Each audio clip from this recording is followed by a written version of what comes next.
Advogado, não sei se captou as perguntas que eu coloquei, as questões que eu coloquei.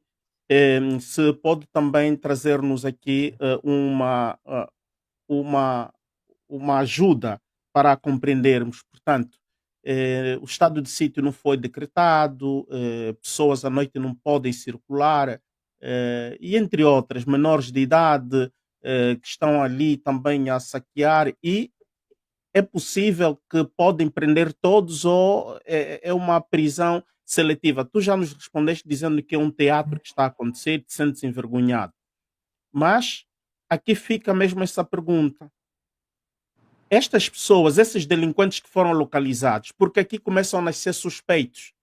Será que este protesto, este ato de saquear, não foi uma coisa pilotada? O Gama nos diz aqui que as lojas dos Mamadou não foram, digamos, alvejadas, né? Não foram eh, saqueados. Aqui há alguém que escreve que no Arraió, no Arraió não dá um troco, e talvez é por isso que as pessoas também atacaram o Arraió. É um ato de, é uma mensagem de que a gente está eh, super enfastidida, está cansada, está a protestar por fome, ou é um ato criminal organizado para criar este caos? Advogado, consegues nos ajudar a compreender esses três factos? Primeiro, em relação aos menores, é menores de 16 anos, são chamados de inimputáveis.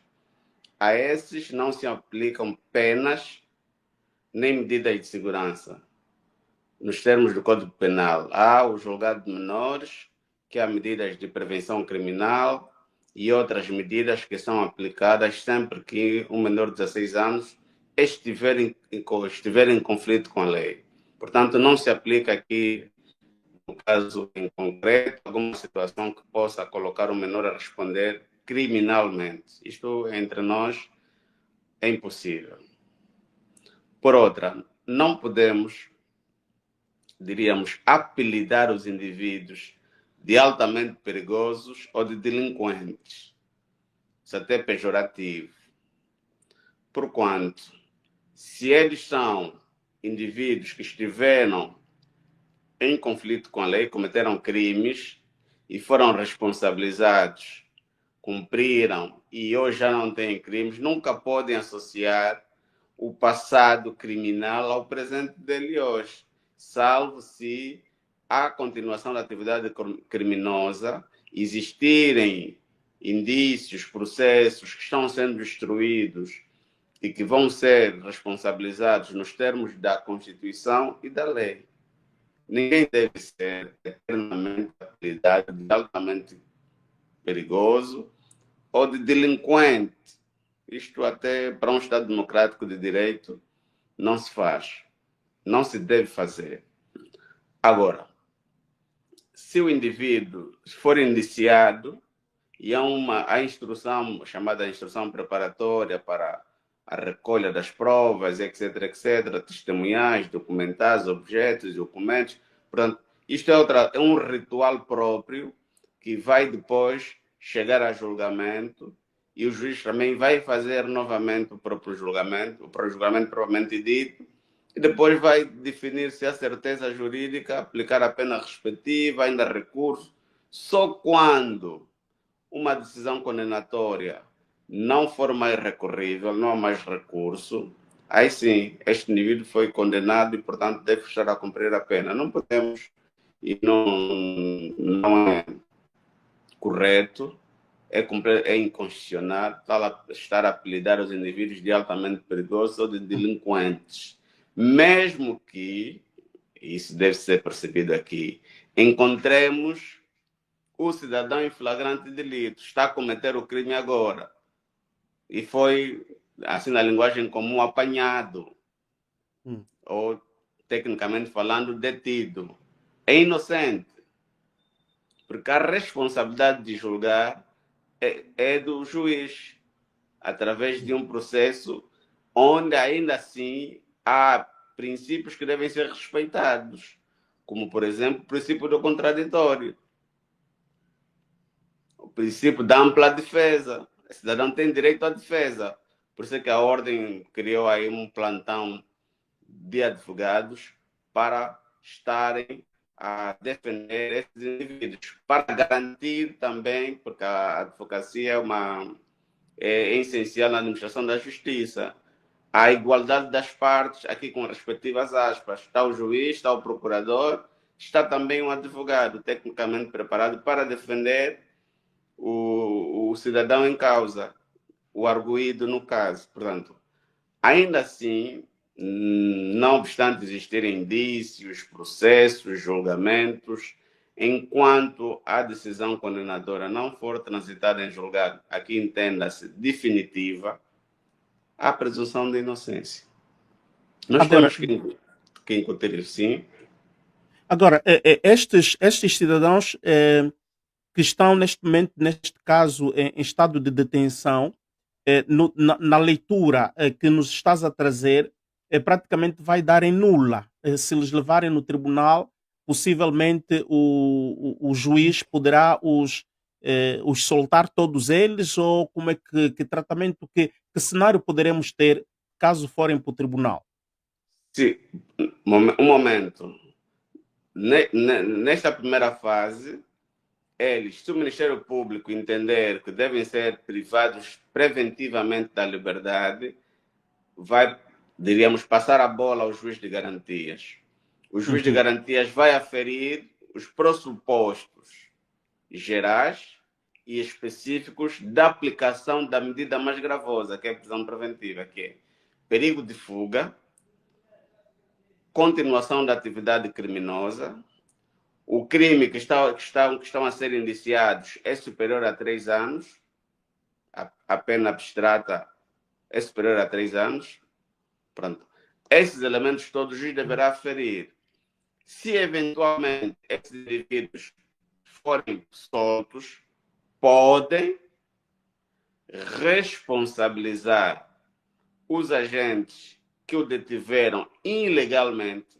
Já tivemos várias situações assim. Lembro-me de um processo, podemos falar dele porque transitou em julgado, de uma manifestação que o indivíduo que estava a passar nem conhecia os promotores da manifestação, foi arrastado nesta confusão, ficou 2 ou 3 dias privado da liberdade e quando foi ao julgamento foi absolvido, porque nem sabia do que é que estava a se passar. Portanto, e poderão existir neste grupo, porque o que se quer também mostrar, e esta tendência policial, é mostrar ao país que está tudo sob controle. Muitas vezes é fazer política, quando na verdade fazer um exercício policial. Este é um aspecto. Então, todo indivíduo que for solto, que foi privado da sua liberdade, e depois for solto e não se verificarem os indícios que são imputados a si, pode responsabilizar o agente, pode responsabilizar o Estado pela privação da liberdade naquele período, e isto é possível. É um ensaio que se fazem, que podemos fazer aos nossos tribunais, para inibir também esta conduta, porque a conduta de um agente policial deve ser, de um agente da polícia, aqui tirando a nossa linguagem portuguesa, de um Uhum. agente da polícia, deve ser estritamente respeitando a Constituição e a lei. Agora, há um aspecto que o Gama também se referiu, a questão da surpresa. Não pode ser, porque nós temos órgãos, os nossos órgãos de segurança e de ordem interna têm o dever de prevenir os crimes. Portanto, a nossa inteligência tem esse papel. Alguém não cumpriu o seu papel. E por conta disso também o Estado é responsável. Portanto, não podemos só olhar na narrativa governamental de que os indivíduos que supostamente estiveram, e o Álvaro também precisa dizer aqui, supostamente, Uhum. Supostamente. fizeram, disseram, vandalizaram, Porque amanhã vai se dizer que nenhum deles cometeu alguma coisa e já está a se dizer que eles são vândalos. Recuperar uma expressão de 150 anos antes de Cristo. Vandalismo é destruição. Né? Nós estamos a recuperar no século XXI uma expressão que data há anos.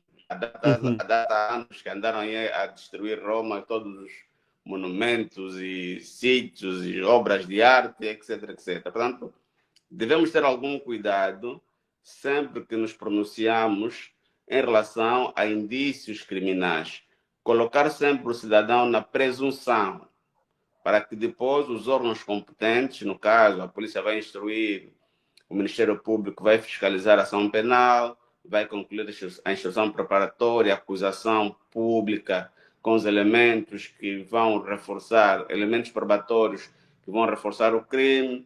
Ainda assim, o arguido é notificado da acusação pública, pode requerer instrução contraditória, o juiz de garantia poderá ou não fazer o despacho de pronúncia, aqui continuação para o julgamento, de não pronúncia o arguído, porque nós temos um exemplo, e vamos já também realçar aqui de experiência profissional. Há uma cidadã que usou as suas redes sociais por insatisfação dos resultados eleitorais. O crime de que tinha sido acusada era de rebelião. Rebelião é um crime tão grave que é subverter a Constituição, a ordem pública. Portanto, ela pode ser feita, o crime pode ser cometido com armas. E uma pessoa que estava a usar o telefone foi indiciada, foi acusada, que já não é indiciada, foi acusada num crime de rebelião, que depois, felizmente, o juiz de garantias foi isento, imparcial, e verificar que não existiam elementos para acusação de um crime de rebelião. E é Uhum. por isso é que é preciso ter muito cuidado quando esses relatos e, sobretudo, a narrativa governativa é sempre de se retirarem-se das responsabilidades e a vítima ser o culpado de todas as outras situações. Então, devemos separar isso. E só para terminar essa primeira fase, esta inércia, essa incompetência